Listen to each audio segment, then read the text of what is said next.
Yo, what is up? You're watching Comic Book Movie Spoiler Reviews with your boy Diesel Tom, and today we're talking about the movie I personally have been waiting my entire life for. Justice League. Justice League. Oh boy, we're gonna talk about it. Oh boy. So, some of you may have been following the news around this movie. Some of you may have not listened to the rumors.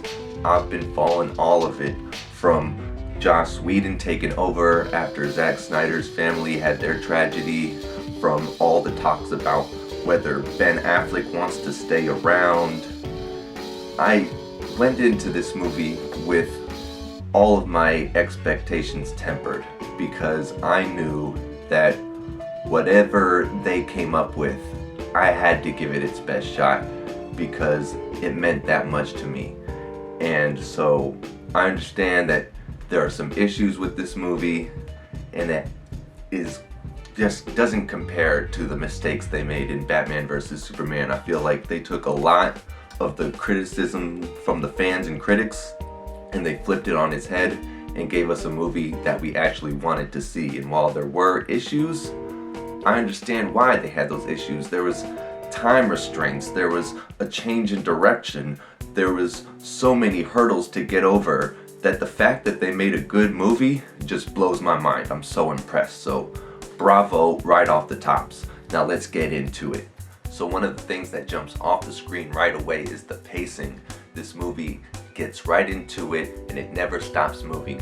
Right away we got Batman using criminals as bait to lure in Parademons so he can interrogate them. I mean, dude is wild. He's seen and done it all, and he's on top of the ball. We got Wonder Woman setting up a lighter, more inspirational tone, and they're building a world without Superman with huge threats that have deep mythology, and it's just wilder than Marvel.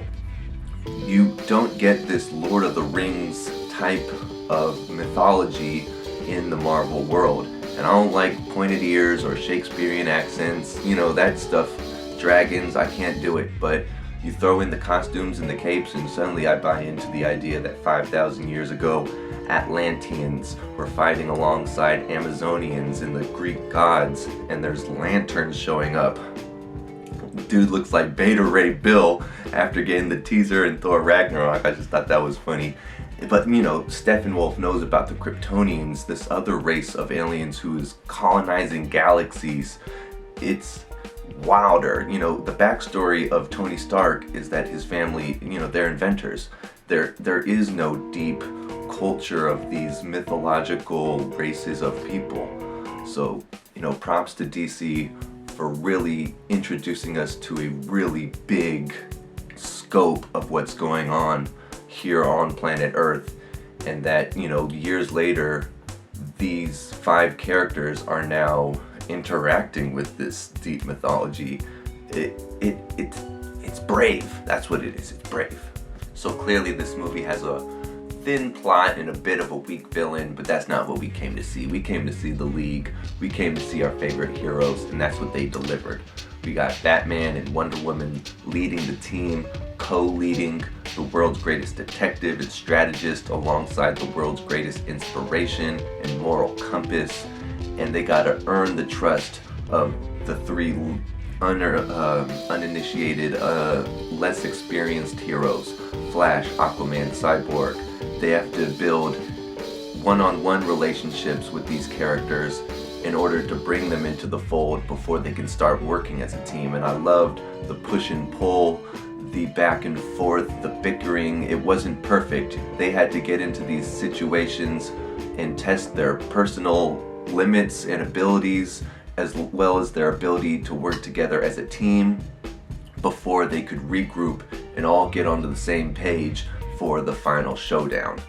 The thing I liked most about the League dynamics was that this movie contained the League for the most part to the core 5.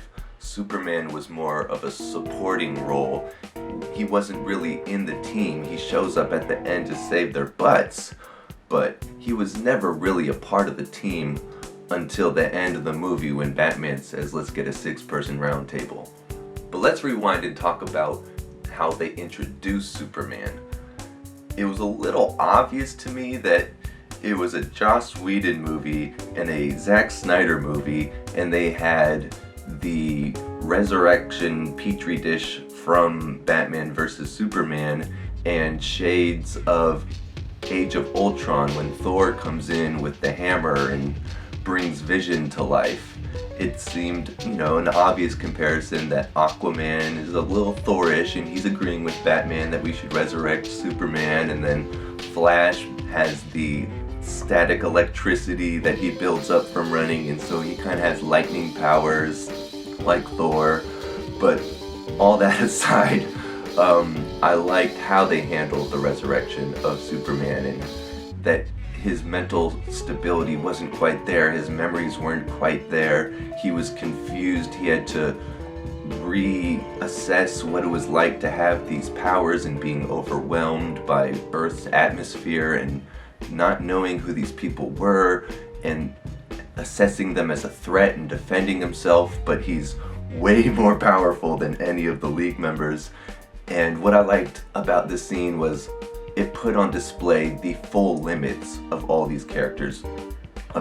Going against someone as powerful as Superman, you gotta be on your A game, and they're panicking, they know they're in a life or death situation, so you see the full limits of what they can do and what Superman is capable of taking on 5 other superheroes.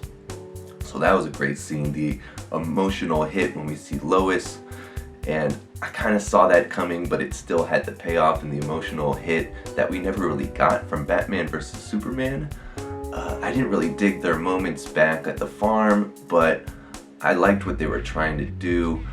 I liked the emotional arc for Superman becoming the great hope that everyone wanted to see, and his second chance at life is like a second chance for this character, and for the rest of the movie he was the big blue Boy Scout that we all came to see. So I just loved the way they handled the resurrection, even if the device for bringing him back was a little hokey. So as I mentioned, there were some issues, some problems if you will, with this movie, and I think we all know what the big one is.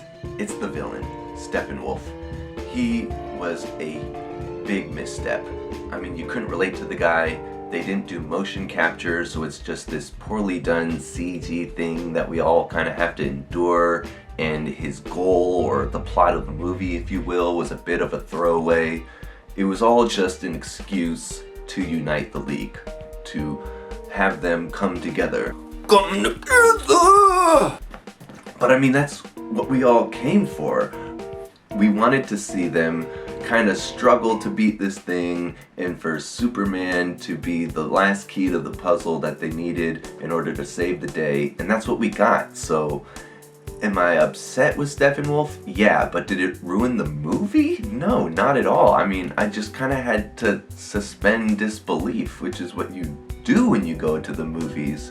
So yeah, was it a little bit of effort on my part? Yeah, sure, why not? But did I have a fun time? Did I enjoy the movie? Did I geek out seeing all these Easter eggs and flavor nuggets that you don't get from a Marvel film? Sorry, they just don't go quite as deep into the nerdy mythology as Warner Brothers was willing to do with the Justice League movie. So yeah, I enjoyed the risks, I noticed the flaws, and I loved it for what it was.